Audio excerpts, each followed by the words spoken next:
వరంగల్ జిల్లా వర్ధనపేట మండలం ఇల్లంద గ్రామంలో మాజీ మంత్రి ఎల్లబెల్లి దయాకర్ రావు పర్యటించారు. రానున్న ఎన్నికల్లో ఓటు అడగడానికి వచ్చే కాంగ్రెస్ నాయకులను ప్రజలు నిలదీయాలని ఆయన పిలుపునిచ్చారు. గ్రామంలో ఇంటింటికి తిరిగి కాంగ్రెస్ ప్రభుత్వం ఇచ్చిన హామీలు ఏమయ్యాయో ప్రశ్నించాల్సిన సమయం వచ్చిందని ఎర్రబెల్లి వ్యాఖ్యానించారు. ఈ సందర్భంగా ఆయన గ్రామస్తులను కాంగ్రెస్ బాకీ కార్డులు పంపిణీ చేశారు. ప్రజల్లో ఈ బాకీ కార్డులు బలంగా వెళ్లిపోవడంతో కంగుతిన్న కాంగ్రెస్ ప్రభుత్వం ఈ పంపిణీని అడ్డుకునేందుకు పోలీసులను పంపడం సిగ్గుచేటు చర్య అని ఆయన విమర్శించారు. ఇప్పుడు ఎట్లుంటే రేవంత్ వచ్చినాక రమ్మల్లా రేవంత్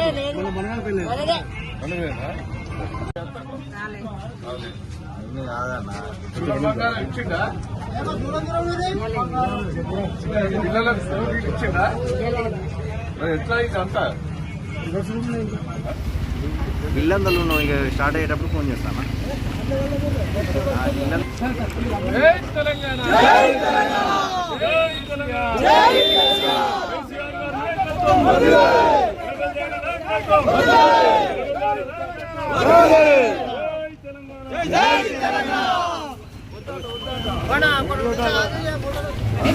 బాకీ కార్డు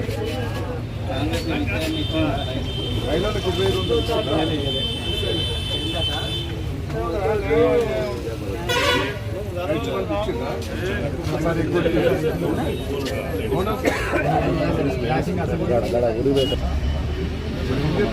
చెప్తారా లేదా చెప్పాలి.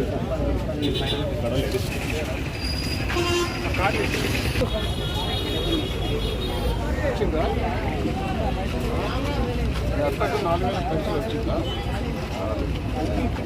2,000 నుంచి పొలం బంగారం మరి ఎట్లా కాంగ్రెస్ గుర్తు చెప్తారా లేదా? కేసీఆర్ని కాపాడుతారా లేదా?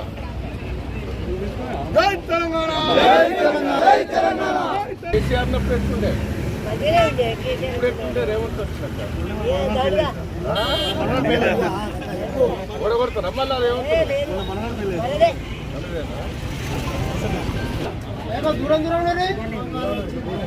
పిల్లలకు స్కూల్ ఇచ్చిందా ఎట్లా ఇదంతా పెద్ద ఉంగరు వాళ్ళన్నా ఎట్లా పోతే బెటర్ చేద్దాం మరి. అలా కేసీఆర్ కావాలి కదా. ఇప్పుడు ఎట్లుండే స్కీమ్స్ కేసీఆర్ గారు ఎన్నికల మేనిఫెస్టోలో పెట్టకున్నా ఎన్నో ప్రజలకు అవసరం ఉన్నాయి చేశారు. ఒకటి కళ్యాణ లక్ష్మి ఎవరు అడగరు, పేదలు పెళ్లి చేసుకుంటే ఇబ్బంది ఉంటుందని కళ్యాణ లక్ష్మి ఆ రోజు ప్రవేశపెట్టాడు. దాన్ని ఈయన మాయ మాటలు చెప్పి తులం బంగారం ఇస్తారని చెప్పి ప్రజల మోసం చేసి ఇంతవరకు ఏది లేదు. ఇప్పుడు పెళ్లిని చేసుకోవద్దు, ఒక నెల రోజులు ఆగండి, తులం బంగారం వస్తారని మోసం చేశాడు. 2 ఏళ్ళు అయితే అయిపోయింది. రైతులకు ఏ రాష్ట్రంలో ఏ దేశంలో అయ్యే తీరుగా రైతు భరోసా రైతు బంధు కార్యక్రమం ప్రవేశపెట్టాడు. దాన్ని మోసం చేశాడు. 2 సార్లు ఎగ్గొట్టి ఒక్కసారి ఇచ్చాడు, అది బాకీ పడ్డది. మహిళలకు ఎన్నో కార్యక్రమం చేస్తాను 2,500 ఇస్తానని చెప్పి అది మోసం చేసి ఇంతవరకు 2 ఏళ్ళు అయింది, దాన్ని కూడా మహిళలకు బాకీ పడ్డది. పాపం ముసలోళ్లకు ఏ రాష్ట్రంలో ఏ దేశంలో ఇయ్యంటిగా ఆడ 200 ఇస్తే ఈయన 2,000 చేశాడు. దాన్ని 4,000 చేస్తా అని అది మోసం చేశాడు. ఇట్లా పిల్లలకు స్కూటీలు ఇస్తాను అది మోసం చేశాడు.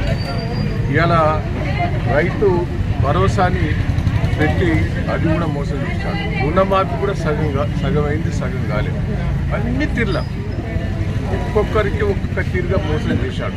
గ్రామాల అభివృద్ధి మొత్తం శూన్యం, పట్టణాలు అభివృద్ధి శూన్యం, రైతులకు నీళ్లు లేవు, కరెంటు లేదు.